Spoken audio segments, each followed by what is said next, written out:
My name is Aliyah Salimi, and welcome to my TED Talk. Today I will be talking about Palestine and the Canadian government in relation to immigration and visas. So an overview of what I'll be talking about today is I will be talking about what is happening that led to Canada stepping in, what Canada is doing for the Palestinian people, what's going wrong, and how it relates back to the course. So what exactly is happening?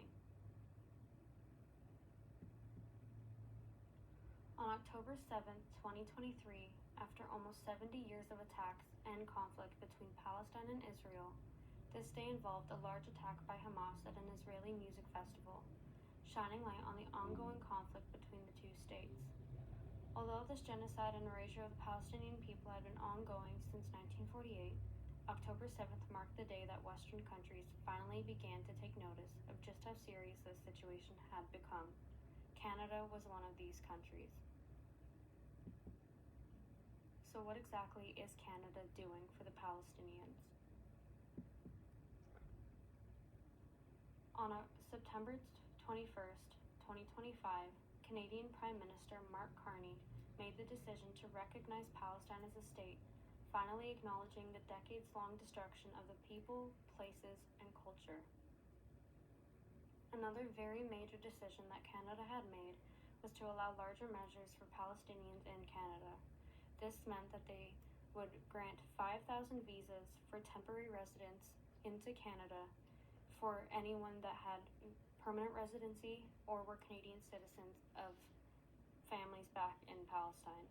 This was to help them seek refuge and gain more opportunities and independence as their home was being bombed and destroyed. So what exactly is going wrong with this operation now?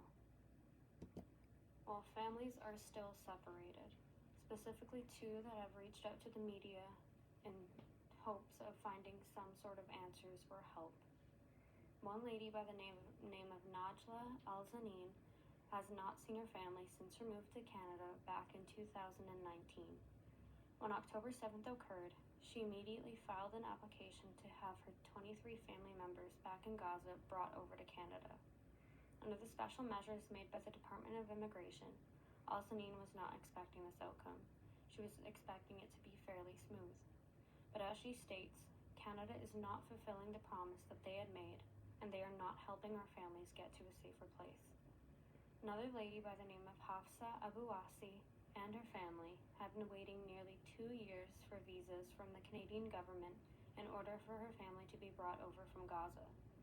She moved to Canada in 2022 and believed her family could follow soon after, especially when Israeli airstrikes began to tear apart Gaza where her family resides.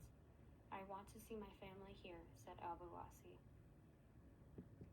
So how does this relate back to the Canadian criminal justice system and the course? Well, this relates through the minorities and diversity in the Canadian justice system. In Canadian criminal justice, a primer, Kurt T. Griffiths speaks about just how much minorities are affected by the Canadian criminal government and justice system. One key feature is inequality.